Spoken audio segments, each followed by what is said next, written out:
So they have to work as a team. That's the most challenging tasks. So it's kind of a complex project, and there's a lot of fun we have.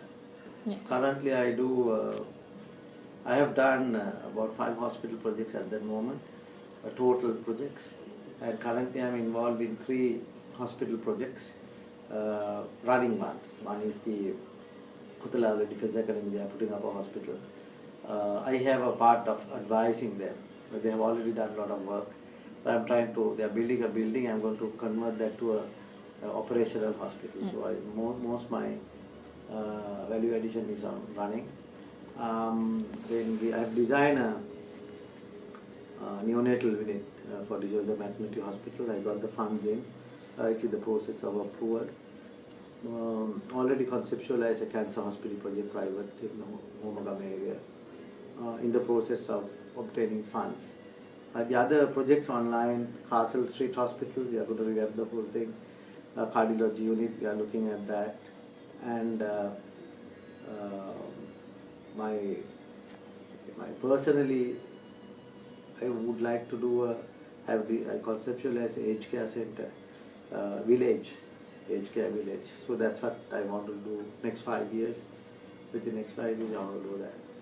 So, sir, when we look at a hospital, now when Panchi and I walk into a hospital, we would look at the things like how nice the chair is or how good the place looks.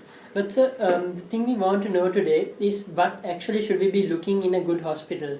Like, we walk in and we see many hospitals, they say they have this credential, that credential. But in reality, what are the good features of a good hospital? Yeah, hospital should be, number one, hospital should be accessible. It should be located in a place where patient could come in no quick time. And there are 2 types of accessibility. There's a physical accessibility and administrative accessibility. Physical accessibility you organize in a ramps and all that, and then on a main road, on the side of a main road, and there should be transportation facility. And a typical hospital shouldn't have gates. If you look at only hospital which doesn't have gates are the Hemas hospitals. I'm the one who's going to remove it. So it's open 24/7. Why should you have a gate? Sure. You shouldn't have a gate. So and then once they come in, administratively it should be accessible. They would say, sorry, nobody is there today, I'm sorry, you have to go back.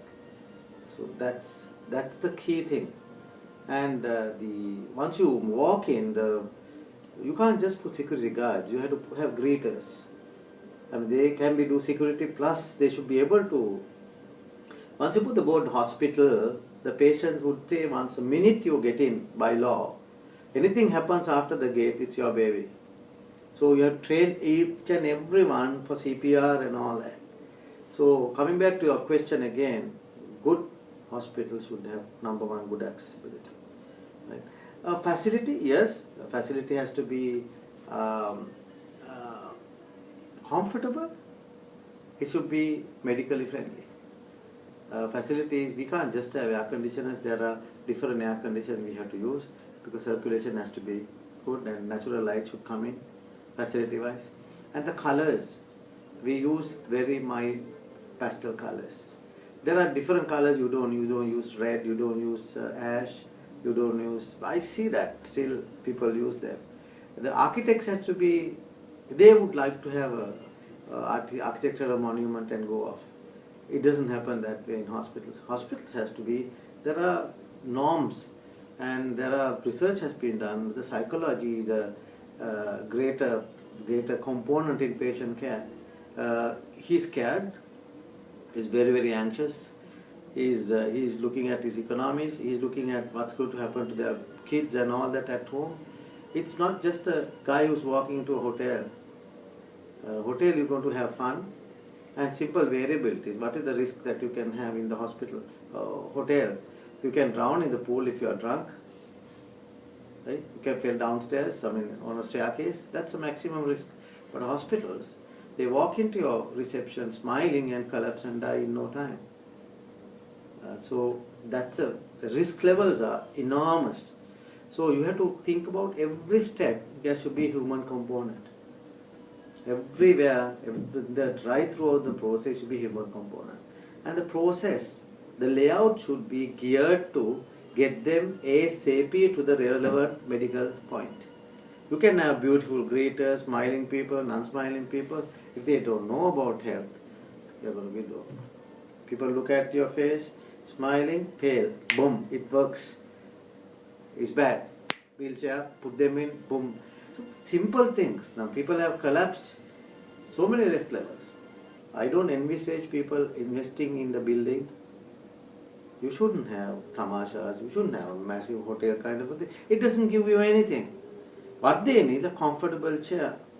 A chair which is ergonomically designed, suited for patients. Suited for patients. And disability friendly. Right? Those are the things you look into. And infection control. Everywhere infection is a problem. Yeah. You can't have clothes. This is the washable ones.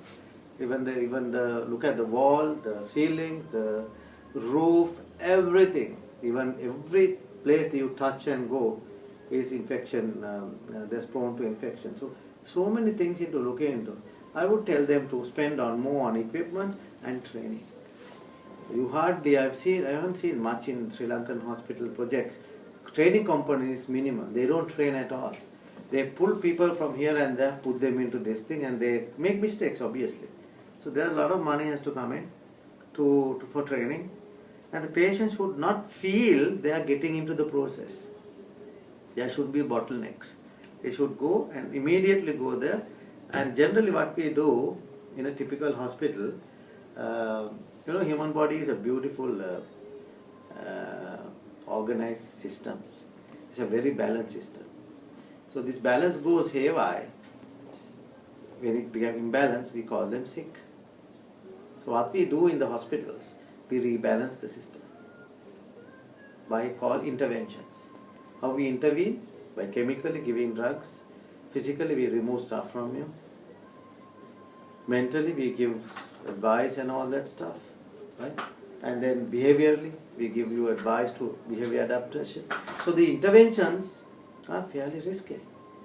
So you might respond to a Panadol today. You took 2 Panadols, tomorrow you get an allergy and you can die. Same body, same system. So imagine the risk levels. I mean, if you're very lucky, if you get out of the hospital alive without a problem. So many, if you look at the risk levels, sending rocket to Mars versus this is about 100 to 1 kind of, highest risk are in a hospital. So it goes with the design and the concepts and the operational systems. So, moving on, sir, thank you for telling us about the hospitals itself. But, sir, now moving on to your facility you have here, sir. What we would like to know, you yourself brought out a fact that people need to be trained more than the building itself. It's important that there are trained people in the building. So, sir, what have you all done here in IIHS to actually ensure that people are ready to do an emergency situation like you have stated? Yeah, in a typical healthcare program, any program, they are geared to do emergencies. They should handle emergencies. Now, general ones are the cardiopulmonary resuscitation, CPRs. There are 2 types, advanced and the basic. It's given to everyone. And then the other most important thing, now you see, the typical healthcare programs are the core technical part. And there's a soft part around it. Ethics and infection controls and all that to come in. So we do whole gamut of things, and we are moving more towards we are trying to match the international standards. Always, our students, when they go out of the country, they won't feel alien to that particular industry. In terms of training, now we are slightly different to the other organizations. There's a massive planning process we have done. We continue to do that. That planning, these kids, we don't just train them. There should be an industry need. We always look at the industry need and change ourselves. For example, we've looked at not only health, we looked at just outside health. The hospitality industry is growing like nothing. We are going to have 30,000 hotel rooms in next 5 years. Already about 5,000 has been done. Now, what we can do in health perspective, you need sports instructors, you need gym instructors. So that's health under physiotherapy. You need spa therapists, drop pain, funnels. So it's under physiotherapy. You need nurses, right? You need a nurse in a hotel.